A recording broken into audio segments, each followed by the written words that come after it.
আসসালামু আলাইকুম। আমি আছি ফিরোজ আহমেদ আপনাদের সঙ্গে।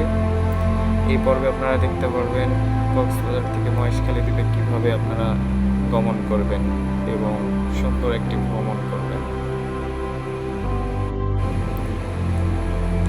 শুরুতেই বলে রাখছি, এটা আমার ব্যক্তিগত ফোন দিয়ে ভিডিও করা, এর জন্য ভিডিও কোয়ালিটি অনেকটা খারাপ, এর জন্য দুঃখ প্রকাশ করছি।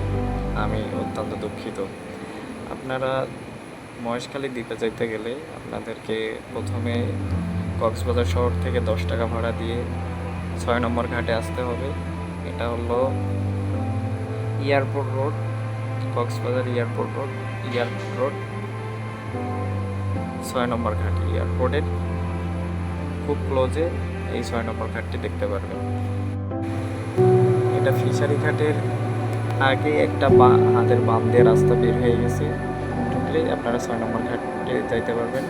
6 নম্বর ঘাটে আপনারা প্রবেশের জন্য 10 টাকা বাবদ আপনাদেরকে দিতে হবে পার পিস। এরপরে প্রবেশ করার পরে আপনাদেরকে লঞ্চ দেখতে পারবেন, স্পিড বোট দেখতে পারবেন। লঞ্চে গেলে আপনাদের যত সম্ভব 30 টাকা বা 40 টাকা করে পার পিস পড়বে। আর স্পিড বোটে যাইতে গেলে আপনাদেরকে জন প্রতি 110 টাকা করে নেবে। আপনারা যাত্রা পথে অনেক কিছুই দেখতে পারবেন, যেমন ডাইনে বামে আপনারা অনেক জাহাজ দেখতে পারবেন, মেরামত কারখানা দেখতে পারবেন, স্কুলের টারবাইনগুলো দেখতে পারবেন, পাখাগুলো করতেছে এরপরে জাহাজ সেটাও দেখতে পারবেন। ভালো লাগবে। মহেশখালী যাওয়ার পরে দেখতে পারবেন জঙ্গল বলতে ভিতরে ঢুকলে বুঝতে পারবেন যে সুন্দরবনের কিছুটা ফিল আসবে। জিনিসগুলো আপনারা কাছ থেকে করতে পারবেন। আপনারা ওখানে গেলে একটু রিক্সা, অটো, ভ্যান এগুলোতে ওঠার চেষ্টা কম করবেন, একটু হেঁটে হেঁটে দেখার চেষ্টা করবেন।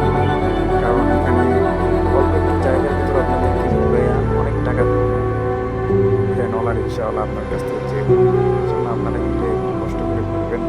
যেমন স্বর্ণ মন্দিরে ঘুরতে পারবেন, তারপরে সেলফি ব্রিজে ঘুরতে পারবেন, তার পাহাড়ে যাইতে পারবেন, পাহাড়ে মন্দির আছে এগুলোতে। এগুলো খুব কাছাকাছি, আপনারা একটু পারলে নেটে বা গুগল ম্যাপে আপনারা দেখতে পারবেন। সর্বশেষে আপনাদেরকে বিভিন্ন স্পটের ছবি দেওয়া হয়েছে, আপনারা ভিডিও শেষে দেখতে পারবেন। ধন্যবাদ সাথে থাকার জন্য, ফুল ভিডিও দেখার জন্য। আসসালামু আলাইকুম।